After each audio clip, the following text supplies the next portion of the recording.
Good evening and welcome to this week's episode of WBUC Primetime News. Coming at you with all the news you need to know from Oswego County and the following areas, I'm Jared Jaquin. And I'm Marguerite Dillon. Jared, I know you are one of the leaders of the student section. What is your favorite thing to cheer for?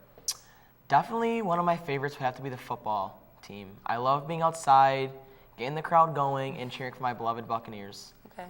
And of course, both girls and boys volleyball teams. I can't forget about you, Margo. Good. As many of you know, the football game of the week in Section 3 was Oswego versus their rivals, Fulton. They lost the game 40-21, although they played a great game. Aaron LaTulip has more on this game. Let's check it out.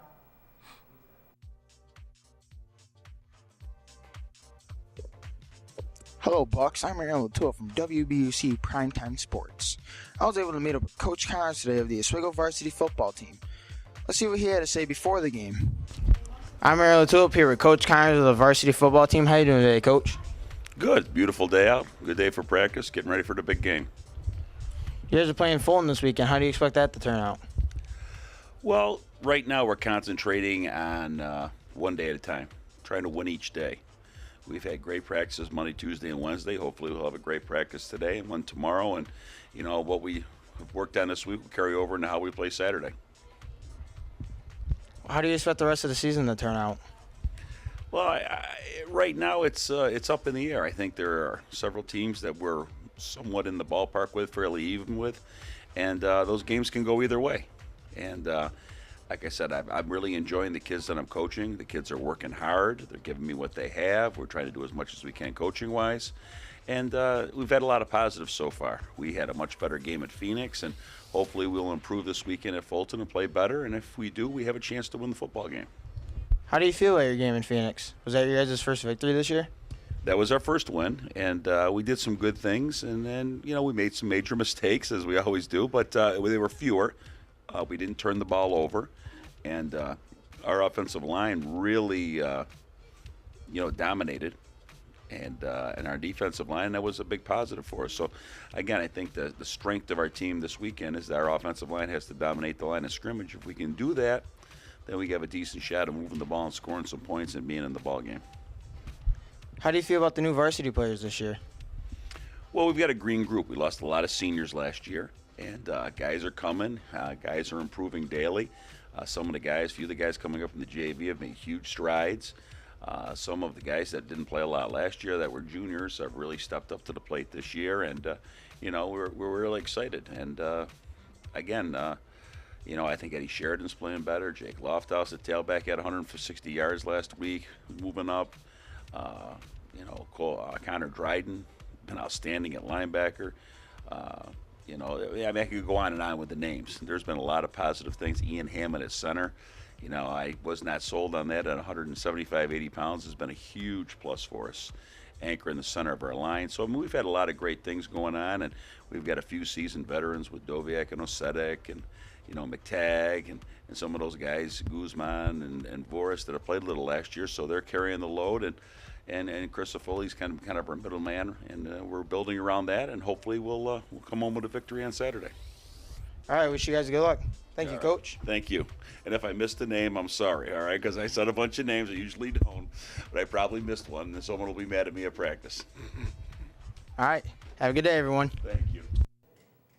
Margo, I was at the game firsthand, and I'll be the first one to say the Bucs played a really hard-fought game, even though the outcome wasn't exactly how they wanted it to turn out. I have to admit, their student section was pretty good. Speaking of talent, Margo, there are a lot of musically gifted people in our school. I agree. There were a lot of great acts last year at the JV show and senior show this past year. Yeah. I like to think that I can sing too. So, real question. Do you think you're as good as Sophie Woods? She performed the history of rock and roll last year at the JV show, and I would have to say it was pretty awesome.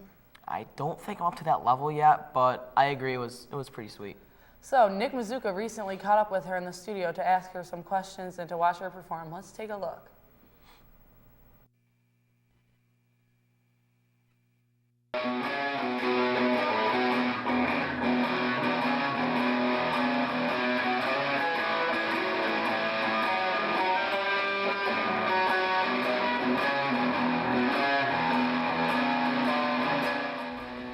Hello, my name is Nick Mazuka, reporting for WBuck TV. I'm joined here with Sophie Woods. Thank you for joining us tonight. No problem. Happy to be here. When you started becoming a musician, who inspired you? Well, I think a lot of it stemmed from there was a lot of music playing in my house growing up. My parents grew up in the 60s and 70s, so that we were surrounded by a lot of good music. The Beatles, the Rolling Stones, Janis Joplin I thought she was amazing growing up. Really, I think Jimmy Page has been the major driving force, though, as far as playing goes. He's incredible. He played for Led Zeppelin, and everything, about him, his style, his technique has really pushed me to become better. When you first started out becoming a musician, did anyone help you along the way, or have you self-taught yourself? I was 7 when I started playing, and when you're 7, you have like the attention span of a coconut. So I was not, completely invested in what I was doing. So I decided to put it down for a couple years, avoided it pretty much at all costs, didn't want to pick up the guitar at all. And then I was about 13, and that's when I started that's when I discovered Led Zeppelin. And I would watch, footage of Jimmy Page and listen to him and, start picking up what he was playing. And I really, after that, I kind of went off on my own and started studying the blues a little bit. And I'm here. In the next 10 years, where do you see yourself as a musician? In the next 10 years, that's hard to say, because I think a big part of being a musician is leaving your ego behind whenever you play out, especially. And, staying grounded, being true to yourself, not getting a big head, taking advice from other people. So in 10 years, I couldn't tell you where I will be, but I really hope to still be playing out, even if it's just locally, wherever I'm living at the time, or, there's always that slight chance that somebody makes it big, but it rarely happens. But as long as I'm playing, I'll be happy. All right, we're gonna do something a little different this time.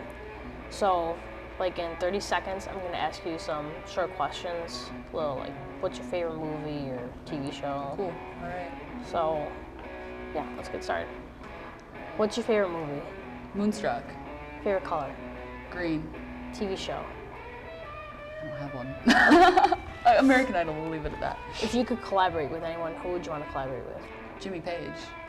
What's your favorite class? Favorite class is orchestra. Who's your favorite teacher? Mrs. Rogers. Who is your favorite celebrity crush?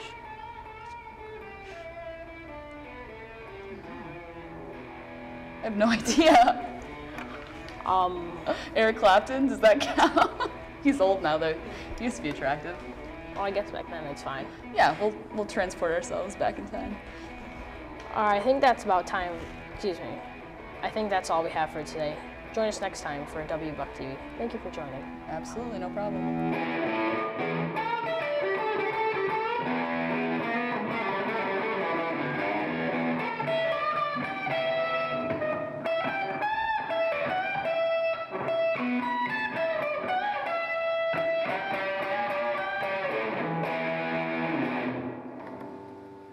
Even though you're a good singer, Jared, I don't think that you're really that good. You can't compete with her musical talents. I think you're right. Maybe in a few years we'll hear about Sophie on CMT Crossroads or something like that. And I would share my talents with you all today, but I'm really not in the mood to embarrass myself. Well, by the looks of your outfit, you're already embarrassing yourself. But it's Spirit Week, so Spirit I'll Week. let it slide, I guess. I don't know. I'll be honest with you, Margot. I found the shirt that would match my shorts the absolute least, and I decided to throw it on. I like the way you think. Don't forget that tomorrow's Where's Waldo Wednesday, so don't forget to wear your stripes. And also, don't forget to tune in on Thursday from our primetime news with Devin and Jake. You have a splendid evening. That was awkward.